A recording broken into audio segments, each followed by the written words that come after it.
And when everyone's Grandmaster. no one will be. Yeah, you saw the title of the video. An XP farming guide that gives 600,000 XP per hour and can get you Grandmaster in under a day. I'm going to show you exactly how to do this, as well as some tips and tricks to make farming XP a lot easier for you. But before we get into the video, be sure to subscribe. Only 4% of you are subscribed, and it helps out my channel a lot, and you can always unsubscribe whenever you want. Anyways, let's get right into the video. For this video, I'm going to create a new account, Ron XP Farmer. I know it's really creative. So starting off, we're going to find ourselves a public server, since that's the best way to max out your XP gain.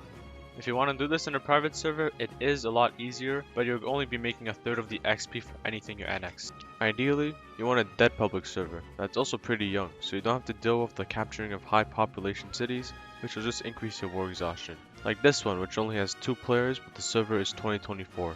Now that I found an ideal server, I just want to quickly go over how XP is calculated. According to the wiki, it is the total population divided by 10,000 multiplied by a country's XP bonus. Keep in mind though, this is only for the initial population of the country, so you can't just join an old server and make millions of XP. If you want to know your XP bonus, it is at the bottom right when you're choosing your country. Hopping in, you quickly want to max out your research and switch to fascism for the 3 justification slots. But communism is also really good if you don't want to deal with the high war exhaustion. As a small country, you want to annex other small countries that have square cities, so you can quickly make some tanks and expand even faster. The next hour and a half is just me expanding. The most important countries you want to take are USA, China, India, and Brazil, since they all have large populations which will help you get XP much faster. When you're expanding, you're going to find yourself with high war exhaustion, meaning low stability, so as fascism, you should always try to declare on small island countries and quickly piece them out for the instant 2 stability gain. After you finish expanding, it's not necessary, but you can always wait for the war exhaustion to go away. By now, you should have already made around 300,000 XP just from expanding as a small country. But now, this is where the real XP comes in. For some reason in this game, you can release a country you own, annex it again, and you'll still get the XP. This works in every country, and you can release the same country multiple times. Now you want to optimize for this, so what I recommend doing is having 2 divisions of around 40,000 tanks in China, India, America, Brazil, and Europe/Middle East if you want to fully maximize farming. Simply release as many high population countries as you want and annex them again. You're going to notice that doing this will give you a 2-year truce, so what you want to do is farm in cycles. For example, release China, India, and maybe other large countries in Europe. Annex them, then release America, Brazil, and countries like Pakistan or Bangladesh. By the time you're done with the countries in the second cycle, the truce of the countries in the first cycle should be over, and you can repeat the cycle again. If not, just annex other countries in the meantime. Also, as a general rule, only release countries of more than 20 million population, or else you're just wasting your time. At this point, you're going to notice that annexing these countries will quickly give you 10 war exhaustion really fast. So while you do that, you also want to research national identity for the stability bonus, cybernetic tracking for the reduced unrest, and also policies like Expulsion Act, Press Censorship, Welfare Act, and Strengthened Authority to reduce even more unrest. Of course, always have enough consumer goods for the 25% stability bonus. Now that you know all the rules and tips to know how to farm as much XP as you can, I'm going to show you how much XP I can get in just an hour of doing this.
So yeah, I got around 600,000 XP from just an hour of doing this, and it can be even more since I did waste a lot of time with Iran. With that in mind, let's do some math. You make roughly 400,000 XP from expanding for an hour and a half, then 600,000 XP every hour you farm after that, meaning that it will take you roughly 17.5 hours to become a Grandmaster. Obviously you have a life, right? So we'll take a conservative estimate and say that you're playing 3 hours a day, so it'll take you about 6 days to become Grandmaster. Anyways guys, hope you enjoyed the video. Be sure to like and subscribe, and let's try to get 300 likes on the video, and I'll see you in the next Smack That Game video.